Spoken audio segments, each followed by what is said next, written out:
Students, जो हमारा topic चल रहा है वो कोलाइडल विलयन चल रहा है।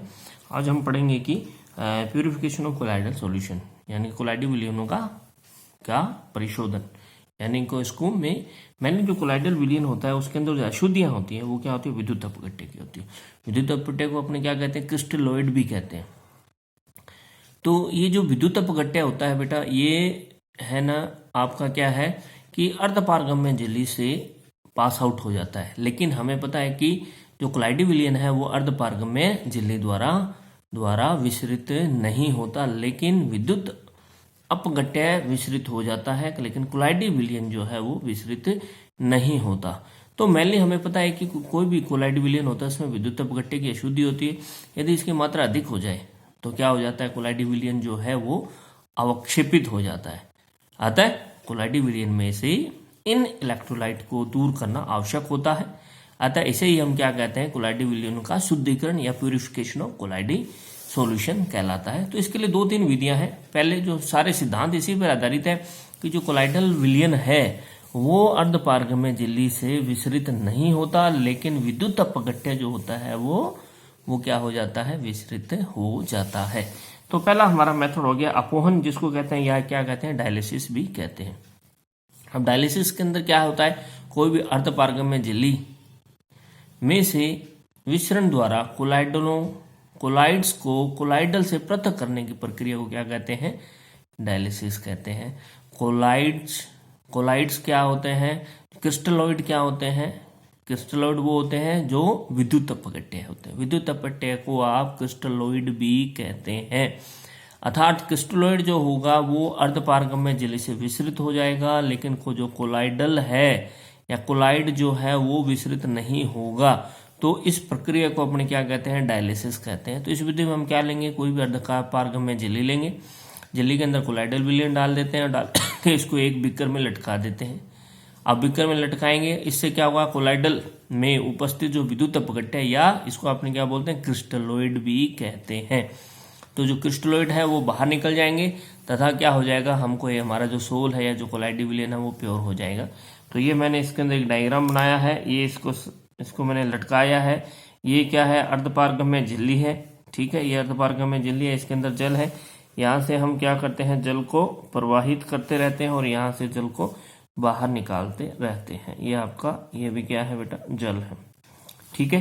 तो यहाँ पे क्या हुआ, कोलाइडल विलयन है। ये जो झिल्ली है, ये वाली झिल्ली, ये क्या है, अर्धपारगम्य झिल्ली है। तो अर्धपारगम्य झिल्ली से क्या निकल जाएगा आपका, ओनली केवल विद्युत अपघट्य तो बाहर आ जाएंगे।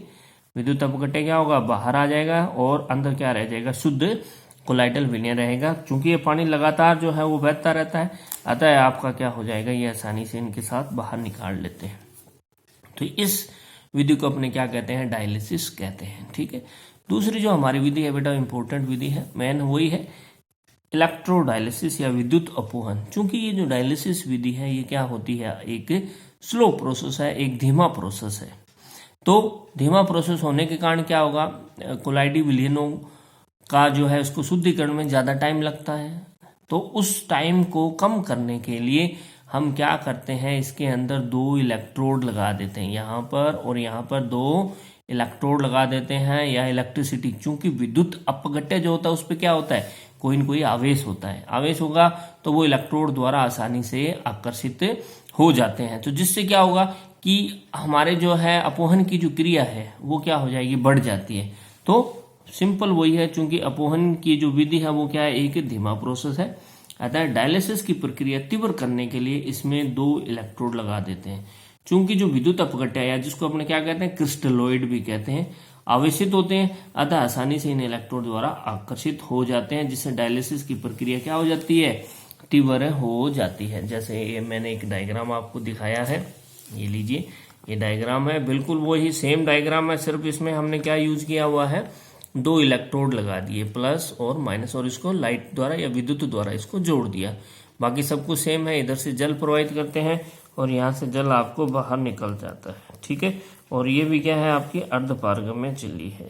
क्या है, अर्धपारगम्य ये आपकी झिल्ली है, ठीक है।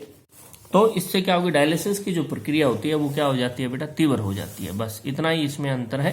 तो डायलिसिस की प्रक्रिया इससे तीव्र हो जाती है। तो इस प्रोसेस को आप क्या कहते हो, इलेक्ट्रोडायलिसिस कहते हैं। ठीक है, क्या कहते हैं, इलेक्ट्रोडायलिसिस कहते हैं।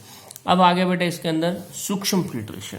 ठीक है, क्या है सूक्ष्म फिल्ट्रेशन। इस विधि में क्या होता है, एक साधारण फिल्टर पेपर होता है, ठीक है, जिसको पहले, चूंकि साधारण फिल्टर पेपर का क्या होता है, जो पोर साइज है या छिद्र का आकार क्या होता है, बड़ा होता है। अब छिद्र का आकार बड़ा होगा तो उससे क्या होगा, उससे ये होगा कि कोलाइडल विलयन तथा जो विद्युत अपघट्य है वो दोनों के दोनों पास आउट हो जाते हैं, विसरित हो जाते हैं। अतः हम उसको कोलाइडी विलयन को शुद्ध नहीं कर सकते, प्योर नहीं बना सकते। तो उसका पोर साइज या जो छिद्रों का आकार कम करने के लिए उसको पहले क्या करते हैं, जिलेटिन। ठीक है, पहले उसको किस में डिप करते हैं, डुबोते हैं जिलेटिन के अंदर, एवं उसके बाद उसको क्या कर देते हैं, फॉर्मल्डिहाइड में डिप करके सुखा लेते हैं, जिससे छिद्रों का आकार क्या हो जाता है, छोटा हो जाता है।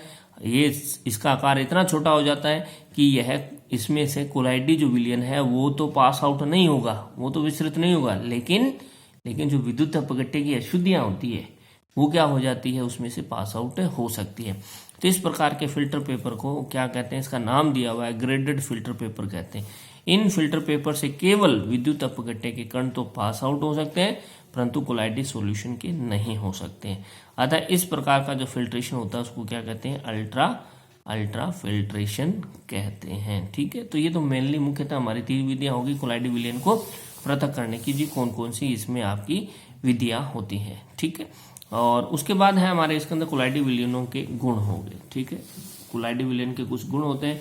पहला होगा कौन सा, विषमांगता, हेट्रोजीनियस। जो कोलाइडी विलयन है हम पढ़ चुके हैं कि ये क्या होता है, विषमांगीय होता है, क्योंकि इसमें 2 प्रावस्थाएं होती है। कौन सी, प्रक्षिप्त प्रावस्था एवं प्रक्षेपण माध्यम 2 होती है, तो इसलिए ये क्या होता है, विषमांगीय होता है। दूसरा होता है अस्थिरता। सामान्यतः जो कोलाइडी विलयन होता है वो क्या होता है, अनस्टेबल नहीं होता है ना। सामान्यतः 2 तरह के कोलाइडी विलयन थे, एक तो द्रव स्नेही था और दूसरा कौन सा था, हमारा द्रव विरोधी था।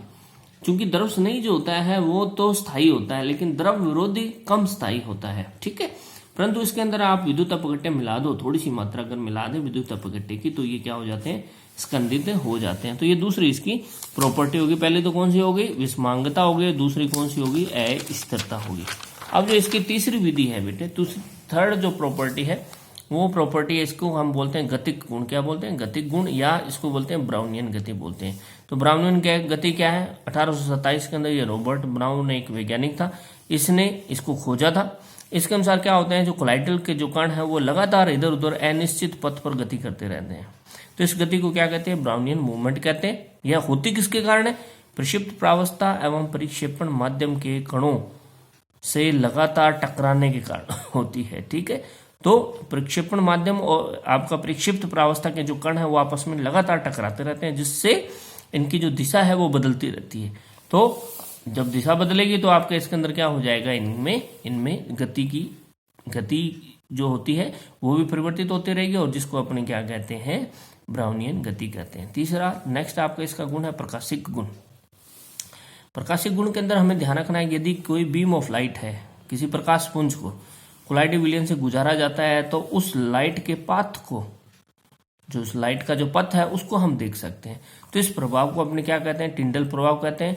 यह प्रभाव कोलाइडी विलयन के कणों द्वारा लाइट के प्रकीर्णन के द्वारा होता है। चूंकि जो लाइट कोलाइडी विलयन के ऊपर गिरती है तो उन लाइट के कणों को वो क्या करते हैं, उस लाइट को प्रकीर्णित कर देते हैं। प्रकीर्णन के कारण हम क्या है, उस लाइट का पथ देख सकते हैं। तो इस गुण को हम क्या कहते हैं, टिंडल इफेक्ट कहते हैं। दूसरा होता है बेटा इसके अंदर रंग। तो कोलाइडल पार्टिकल्स में प्रकाश को प्रकीर्णन करने का गुण है। यदि प्रकीर्णित लाइट की तरंगदैर्घ्य का मान लाइट के विजिबल या दृश्य क्षेत्र में होता है तो कोलाइडी विलयन हमें क्या दिखाई देगा, रंगीन दिखाई देगा। सिंपल सी बात है। तो रंगों की गहराई जो है, बेरंग कितना गहरा होगा वो कणों के आकार पर निर्भर करता है। दूसरा और एक इंपॉर्टेंट है इसका वैद्युत गुण है। वैद्युत गुण में क्या है, कोलाइडी जो विलयन है वो एक महत्वपूर्ण इसका गुण है। कोलाइडी विलयन पर कोई न कोई क्या होता है बेटा, आवेश होता है, या तो धनावेश होगा या क्या होता है, ऋण आवेश से होता है। तो कोलाइडी विलयन पर हमेशा कोई न कोई आवेश जरूर पाया जाता है। तो ये कुछ उदाहरण है, ये धनावेशित है। जितने भी हाइड्रोक्साइड है जिसमें OH हो वो सारे धनावेशित होते हैं। जितने भी क्षारीय रंजक है उन पे धनावेश होता है। जो हीमोग्लोबिन हमारा ब्लड है उस पे भी क्या होता है, धनावेश होता है। जितने भी मेटल है सोल, जैसे AU AG प्लेटिनम के सोल है, है ना, इनके जो कोलाइडी विलयन है उन पर क्या होता है, ऋण आवेश होता है। जितने भी सल्फाइड सल्फर आ रहा हो, सल्फाइड के जो सोल होते हैं वो सारे पे नेगेटिव होता है। स्टार्च पे माइनस आवेश होता है, मिट्टी में माइनस होता है। अम्लीय रंजक हो जाए, इसमें तो ये क्षारीय रंजक था, इसमें क्या है हमारा अम्लीय रंजक है। और दूसरा सैलिसिलिक अम्ल हो गया। तो ये आपके हो गए इसके अंदर कुछ इसके गुण हो गए, किसके, कोलाइडी विलयन के।